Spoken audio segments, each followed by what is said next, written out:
Hello बच्चों, let's see the question. Two capacitors of capacity C1 and C2 are charge up to potential V1 and V2. Then condition for not flowing the charge between them when connected in parallel is. Here we have given four options. Now to answer this question first we will discuss here the key concept, and here the key concept is capacitance of a given capacitor which is mathematically given as Q equals C into V.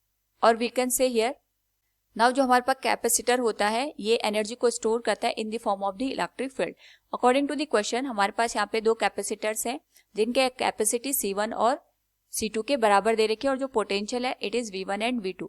The condition for not flowing the charge between them when connected in parallel. Question में हमसे पूछा गया है ये suppose हमारे पास यहाँ पे एक कैपेसिटर है जिसकी कैपेसिटी C1 है, ये दूसरा कैपेसिटर है जिसकी कैपेसिटी C2 है.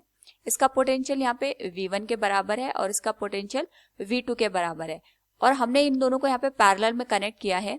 अकॉर्डिंग टू द क्वेश्चन हमें यहाँ पे वो कंडीशन बतानी है जबकि दोनों के बीच में जो चार्ज का फ्लो करता है वो 0 के बराबर हो. तो हमें एक बात ध्यान रखनी पड़ेगी, हमारे पास चार्ज तभी फ्लो करता है जब कैपेसिटर के जो टर्मिनल्स होते हैं उनमें पोटेंशियल का डिफरेंस होता है.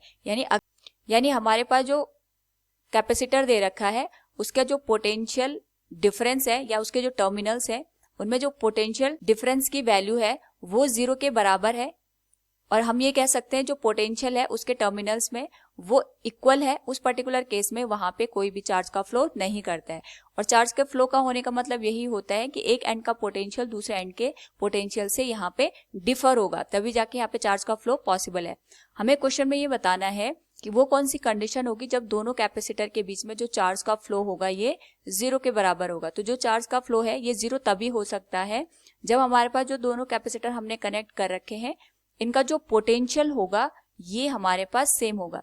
और अगर यहाँ पे पोटेंशियल सेम होगा तो पोटेंशियल डिफरेंस की वैल्यू 0 के बराबर हो जाएगी.